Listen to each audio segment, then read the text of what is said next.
Hi everybody, I hope you're having a really great day today. I like to come to you this Thursday with one of the books that I read in the past. I'm drinking tea and it's hot. So this one is a young adult book, which is kind of unusual for me because for several years now I haven't been reading YA so much. But this one really caught my eye, and it's really been several years since I read it. I think I got it not long after it came out, and it came out, let me check the copyright.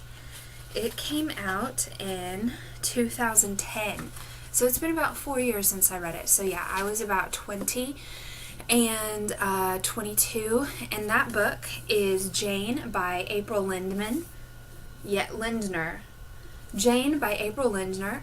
This is a retelling of Jane Eyre, and Jane Eyre and Pride and Prejudice are probably my two favorite classic novels. I just love the mystery and I love the characters, and I really enjoyed Jane.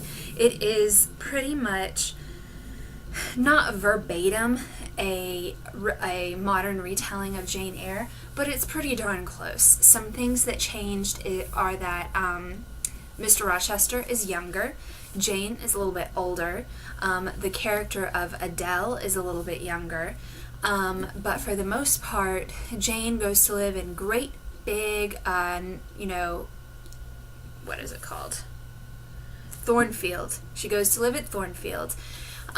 Rochester is actually Nico Rathburn, and he is a rock star, and I think he's supposed to be about in his early 30s or his late 20s, and Jane is supposed to be about 19.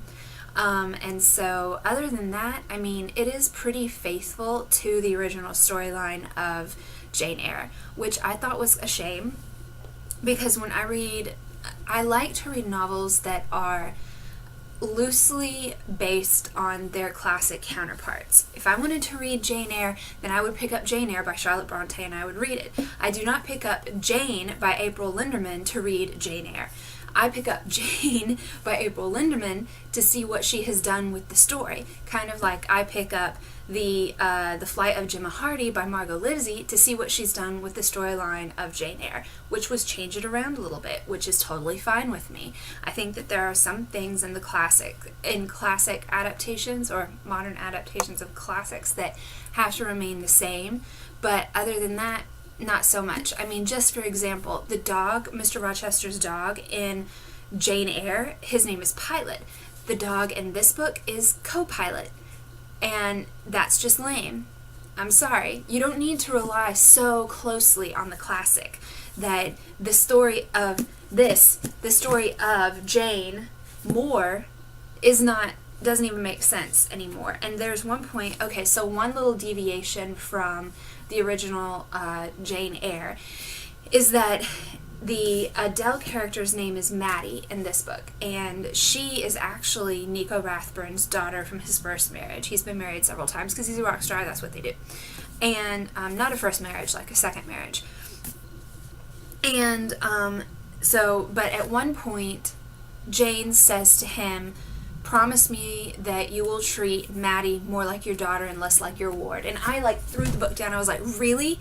Really? Did that really have to happen? It was that tiny little thing that it just was like, okay, we obviously, this book can't stand by itself without the classic. It needs the classic, for everything. Which, I mean, I think that there were a lot of great things about it. I loved that it had more, that it was sort of written for a younger, more modern audience. So Jane is going to school. Her parents have died. She's dealing with unpleasant siblings. She goes to work as a nanny, all that sort of stuff. But, I mean, I would have to say that I rate this book really at 3 out of 5 stars, just because, I mean, it was good, and I love Jane Eyre, and this was a modern Jane Eyre.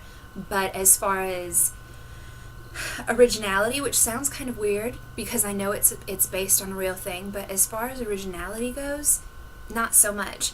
The point of this whole video is that you can have a classic or a book based on a classic, and it doesn't have to rely so heavily on Jane Eyre that it has nothing of its own to put to it. I hope this video made sense. I kind of rambled on a bit, more so than I usually do, but I would have to say that Jane by April Lindner gets 3 out of 5 stars for Throwback Thursday. And I mean, it has great cover art. I thought that this was really nice. The Jane is really nice, but other than that, I mean, definitely 3 out of 5 stars. I liked it. I didn't love it. Thank you for putting up with me for the last 5 minutes or so in my rambling review for Throwback Thursday of Jane. I hope you're having a very good day, and I hope to see you soon, because I am on my way to finishing all the books that I had set aside for January.